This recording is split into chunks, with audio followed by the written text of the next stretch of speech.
Сегодня уже не нужно никого убеждать, что существует энергия, что она является неотъемлемой частью нашей жизни и что она является частью нашей структуры человека. Если ее не будет, то человек не сможет жить.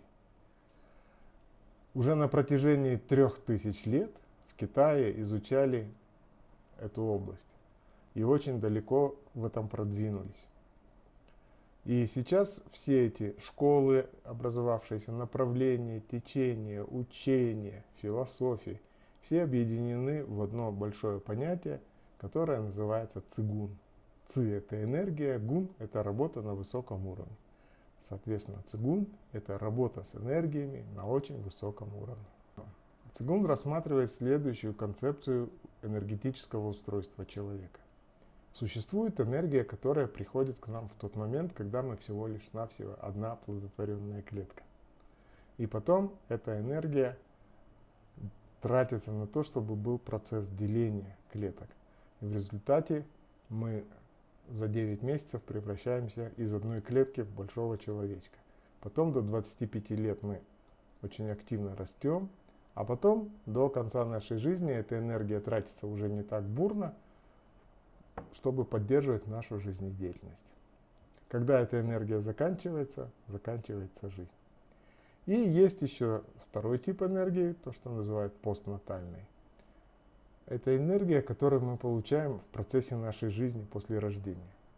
Через прием пищи, воздух, свет. И эта энергия поддерживает ту перинатальную энергию, которая приходит до рождения. И как-то вот они вместе нашу жизнь обеспечивают энергией. К сожалению, от приема пищи не так много получаешь энергии, потому что ее еще и много надо потратить, чтобы добыть. Найти пищу, заработать на нее, приготовить, скушать, переварить, выделить и так далее. И то, что называется доходность, очень низкая. А тем более, что у нас еще и пища бывает не всегда полезная, не всегда хорошего качества. А бывает, что наоборот наносит вред. На что, чтобы нейтрализовать его, нужно тоже потратить энергию. Поэтому, в конце концов, та энергия, которая к нам приходит, перинатальная, вкупе вместе с энергией из пищи, вроде бы нам должны обеспечивать достаточно долгую жизнь, там, лет 120. Но, тем не менее, у нас очень большой расход идет на стрессы, на противодействие агрессивным средам вокруг нас, на болезни, на травмы и так далее. И так далее. У нас идет активный расход. И вместо 120 плюс лет мы живем чуть поменьше. Кто сколько. Но практикующие цигун могут обеспечить себя еще дополнительным источником энергии. Вернее, источников энергии этих много вокруг. Практикующие цигун могут развить в себе способности получать энергию напрямую из окружающей среды. И это обеспечит дополнительный приток энергии. Потом в практике цигун есть возможность улучшить качество этой энергии, что в результате улучшает качество всего устройства энергетического, которое влияет как на физическое тело, так и на умственную работу, на ментальную часть. И в результате качество жизни улучшается, улучшается состояние физического тела, уходят болезни, и продолжительность жизни, соответственно, увеличивается. Здесь мы рассмотрим один из типов практики цигун и будем использовать его для того, чтобы улучшить наш энергетический аспект.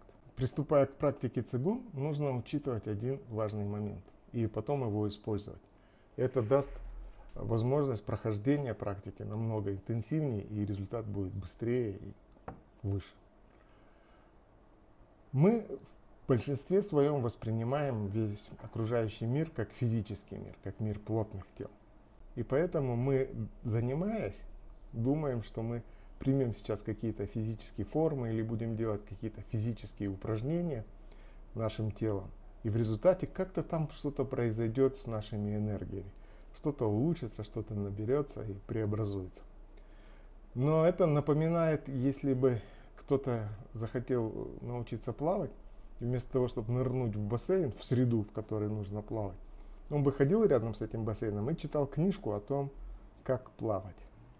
Конечно, может быть, и это когда-нибудь даст результат, но это намного медленнее, чем если бы человек забрался в бассейн и в воде начал бы уже тренироваться.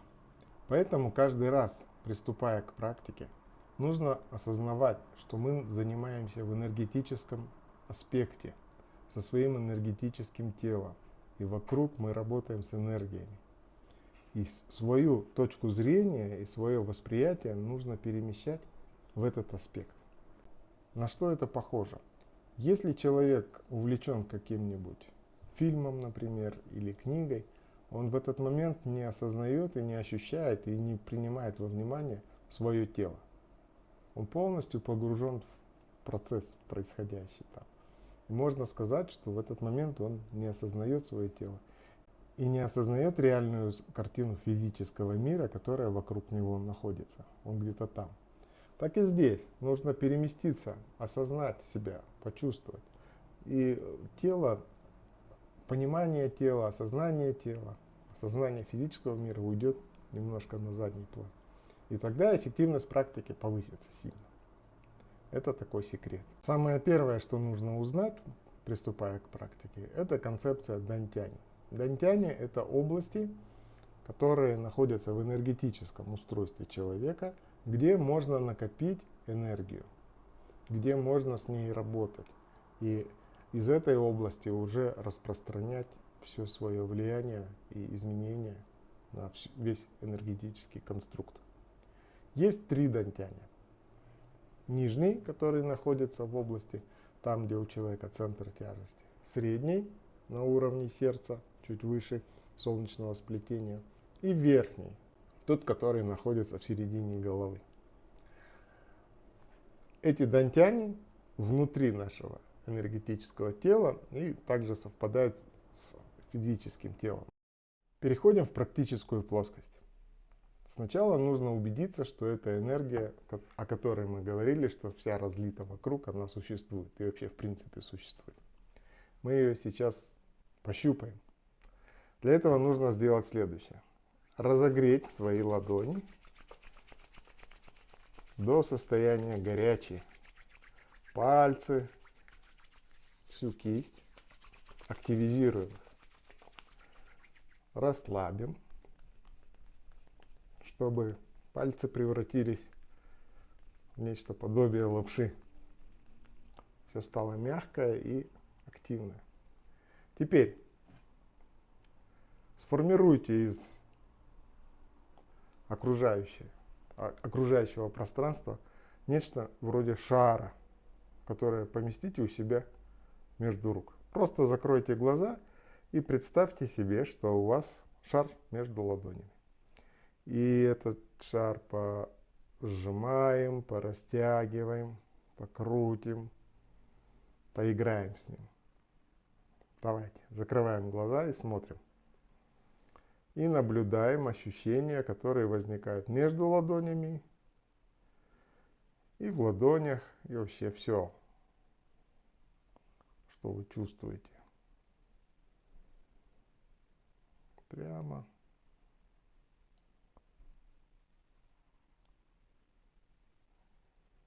Крутим, вертим. Растяните его побольше. Сожмите посильнее. Хорошо, возвращаемся. Возникают ощущения.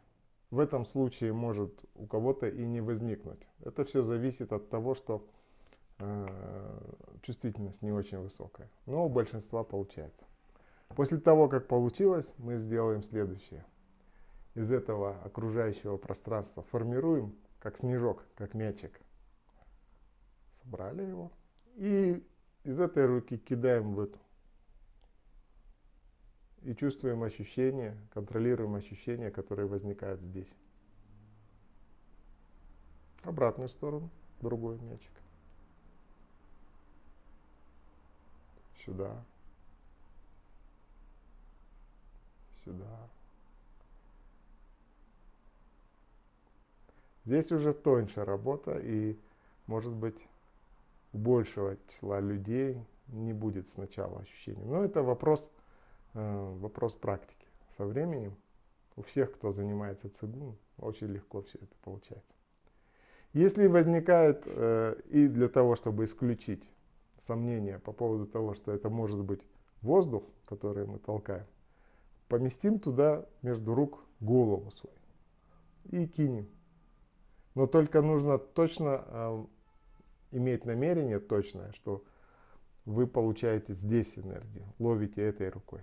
Кидаем, поймали. Теперь наоборот. Кидаем,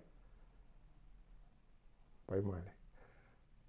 Кидаем не в голове, хотим, чтобы не в голове застряло, а чтобы прилетело в эту руку.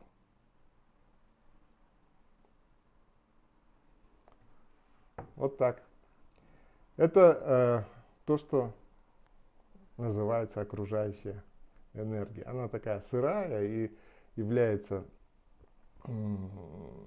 основой мироздания, первоисточником.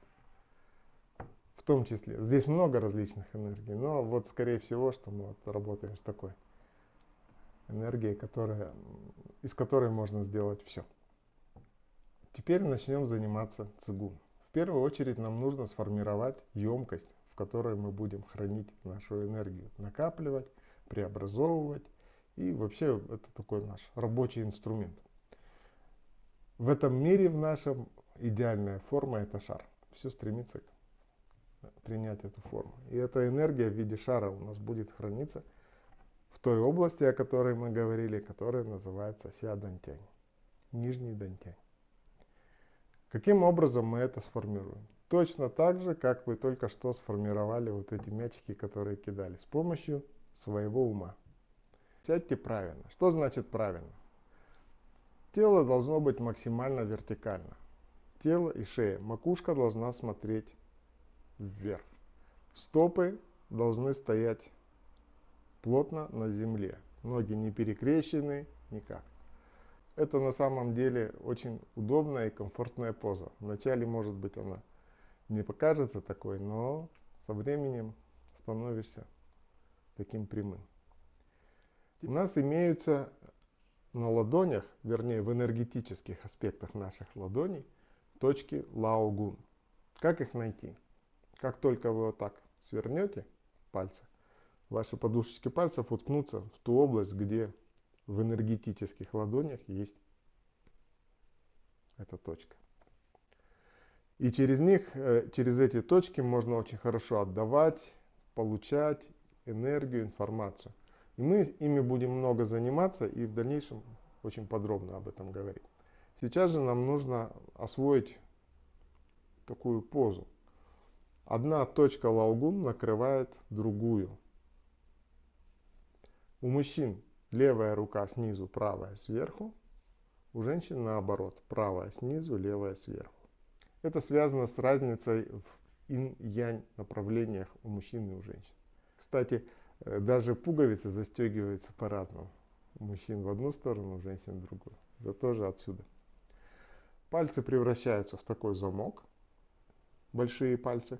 И потом эту всю конструкцию накладываем на область Ся Дантянь, которая находится на 4 пальца ниже, чем наш пупок. Не выше, ниже. И закройте глаза.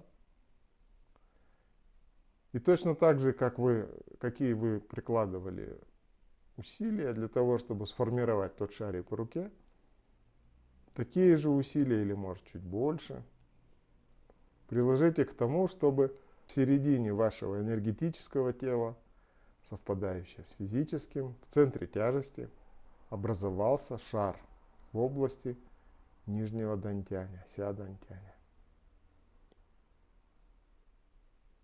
И представьте себе этот шар, визуализируйте его, может быть, почувствуйте. Почувствуйте тепло. Становится горячее и краснее, как будто уголек там разжигается.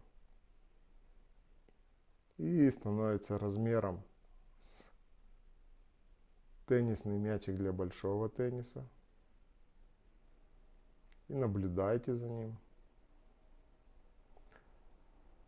И своим умом формируйте его там. Потому что ваш ум управляет вашей энергией. Не отвлекаясь. Так же, как мы занимались практикой анапана, ум не отпускаем никуда гулять, заниматься другим, направляем его именно на эту работу, на эту задачу. У нас ум уже стал отточенным инструментом. Делаем шар краснее, горячее, больше, больше, еще больше, как футбольный мяч. И сжимаем его, меньше делаем, как для тенниса делаем мячик. Больше, меньше, больше, меньше. Смотрим на него внутренним взором, направляем нашу волю, мысли о том, как он там формируется. Визуализируем его.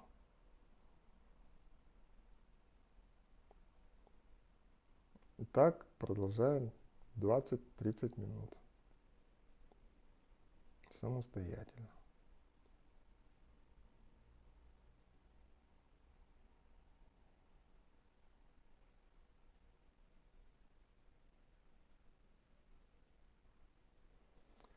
По завершении делаем шар меньше, превращаем его в такую, как маленькую плотную искорку, как маленькую звезду, свернутую в размер искры.